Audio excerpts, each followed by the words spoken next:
The brewing confrontation between Terence Crawford and Canelo Alvarez represents one of the most compelling, stylistic matchups in modern boxing history, pitting Crawford's surgical precision against Canelo's destructive counter-punching in what could become a defining fight for this generation of pugilists. Crawford's recent transition from undisputed welterweight champion to daring challenger of the super middleweight throne demonstrates an audacity rarely seen in contemporary boxing, where most elite fighters carefully select opponents within their natural weight classes. The Nebraska native confidence stems from his near flawless professional record to 40 wins, with 31 knockouts, and his unique ability to dismantle opponents both technically and violently, switching seamlessly between orthodox and southpaw stances, while maintaining knockout power from every angle.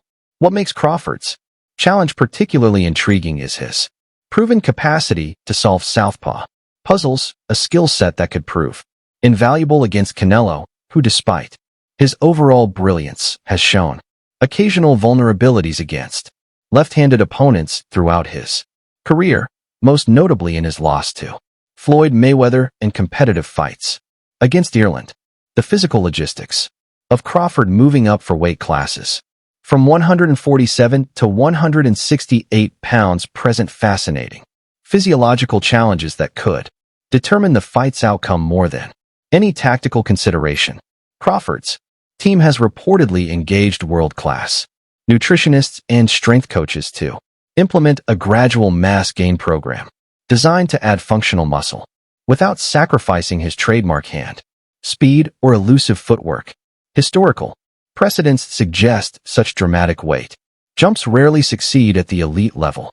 When Roberto Duran attempted to challenge middleweight king Marvin Hagler after reigning at lightweight, he found the size differential insurmountable despite his legendary toughness. However, Crawford possesses physical attributes that might make this transition more viable than previous attempts. His 5 feet 8 inches in frame with a 70 reach nearly matches Canelo's 5 feet 9 inches height and 70.5 reach, suggesting the size disadvantage may be less pronounced than the weight classes indicate. The critical question remains whether Crawford's chin, never seriously tested at welterweight, can withstand the concussive power of a fully matured super middleweight like Canelo, who has spent years acclimating his body to deliver and absorb punches at this weight. Canelo Alvarez's preparation for this potential super fight would undoubtedly be the most meticulous of his career, as he faces an opponent whose versatility surpasses anyone he's encountered since his 2013 bout with Mayweather.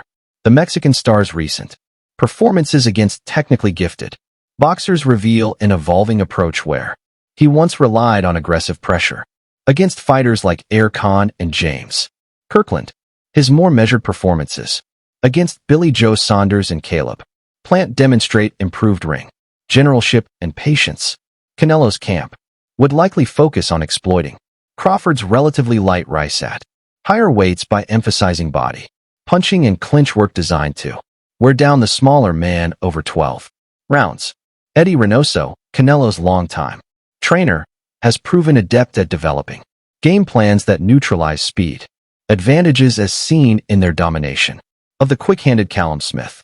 However, Crawford presents unique challenges with his ambidextrous stance, switching, and superior punch variety, qualities that could disrupt Canelo's rhythm in ways that even Dimitri Bibble's excellent jab couldn't accomplish during their light heavyweight encounter.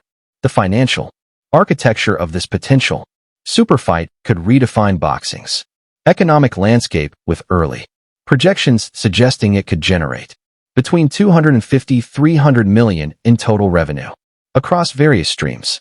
Pay-per-view pricing models are being carefully calibrated to reflect the fight's historic nature while remaining accessible enough to potentially break the $2.5 million by threshold last achieved by Mayweather-Pacquiao in 2015.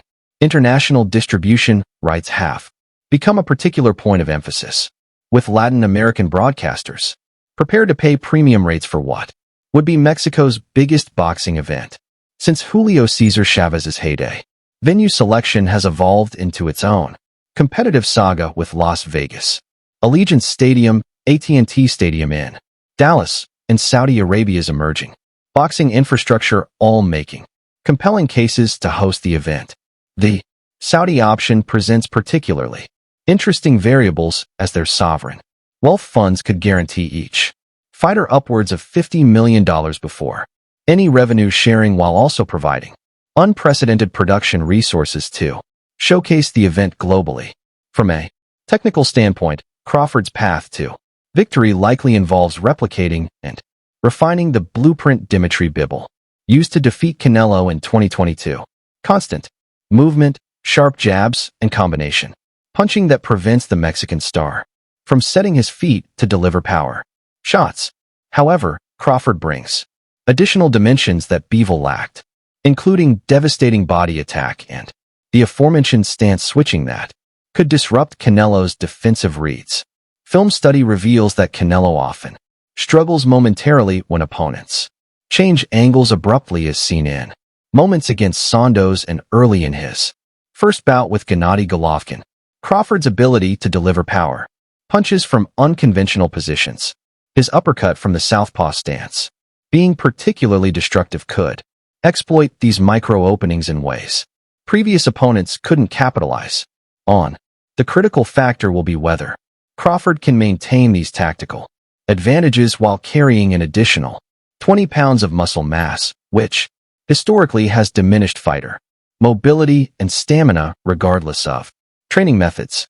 Conversely, Canelo's optimal strategy would involve early body work to slow Crawford's movement, followed by calculated pressure in the mid to late rounds when the weight difference typically becomes most pronounced in cross-divisional fights.